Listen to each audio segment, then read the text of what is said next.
Hi friends, പുതിയൊരു വീഡിയോയിലേക്ക് എല്ലാവർക്കും സ്വാഗതം. പുതിയ SCRT ടെക്സ്റ്റ് അനുസരിച്ച് 5th ക്ലാസ് ബേസിക് സയൻസിലെ 3rd ചാപ്റ്ററിൽ നിന്നുള്ള ചോദ്യോത്തരങ്ങളാണ് ഇന്ന് ഈ വീഡിയോയിൽ ഉൾപ്പെടുത്തിയിരിക്കുന്നത്. 3rd ചാപ്റ്റർ ജലം നിത്യജീവിതത്തിൽ. ജീവൻ്റെ നിലനിൽപ്പിന് ജലം ആവശ്യമാണ്. മനുഷ്യ ശരീരത്തിലെ ഒരു പ്രധാന ഘടകമാണ് ജലം. എല്ലാ ശാരീരിക പ്രവർത്തനങ്ങൾക്കും ജലം ആവശ്യമാണ്. മനുഷ്യ ശരീരത്തിലെ ജലത്തിൻ്റെ അളവ് നോക്കാം.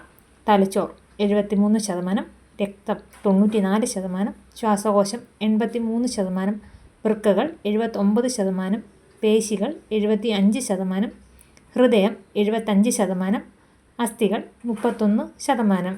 ശുദ്ധജലത്തിന് നിറമോ മണമോ ഇല്ല. അതുപോലെ തന്നെ ജലത്തിന് നിശ്ചിത ആകൃതിയില്ല. ഉൾക്കൊള്ളുന്ന പാത്രത്തിൻ്റെ ആകൃതി ജലം സ്വീകരിക്കുന്നു. നമുക്കറിയാം, ജലത്തിൽ ലയിക്കുന്ന വസ്തുക്കളുമുണ്ട്, ജലത്തിൽ ലയിക്കാത്ത വസ്തുക്കളുമുണ്ട്. ജലത്തിൽ ലയിക്കുന്ന വസ്തുക്കൾക്ക് ഉദാഹരണങ്ങൾ നോക്കാം. പഞ്ചസാര, തുരിശ്, പൊട്ടാസ്യം പെർമാംഗനേറ്റ് എക്സെട്ര.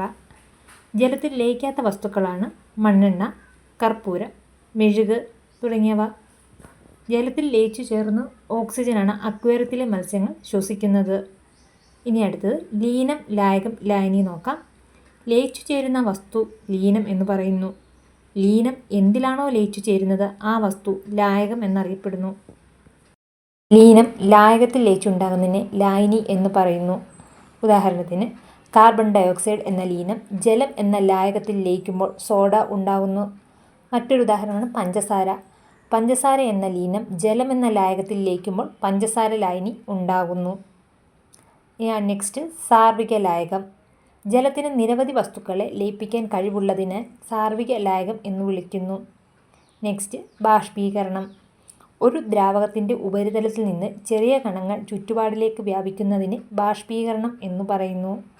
ചൂടാക്കുമ്പോൾ ബാഷ്പീകരണ തോത് വർദ്ധിക്കുന്നു. ബാഷ്പീകരണം എല്ലാ താപനിലയിലും സംഭവിക്കുന്നു. ഖരം, ദ്രാവകം, വാതകം എന്നീ 3 അവസ്ഥകളിലും പ്രകൃതിദത്തമായി കാണപ്പെടുന്ന ഏക പദാർത്ഥമാണ് ജലം.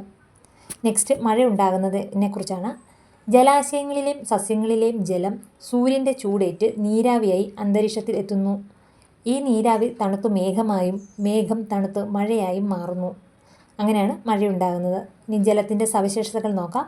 താപം വഹിക്കുന്നു, വിതാനം പാലിക്കുന്നു, സാർവിക ലായകമാണ്, ബാഷ്പീകരിക്കാനുള്ള കഴിവ് തുടങ്ങിയവയാണ് ജലത്തിൻ്റെ സവിശേഷതകൾ. ഈ വീഡിയോ എല്ലാവർക്കും ഉപകാരപ്പെട്ടു എന്ന് കരുതുന്നു. അടുത്ത വീഡിയോയുമായി വീണ്ടും കാണാം. Thank you.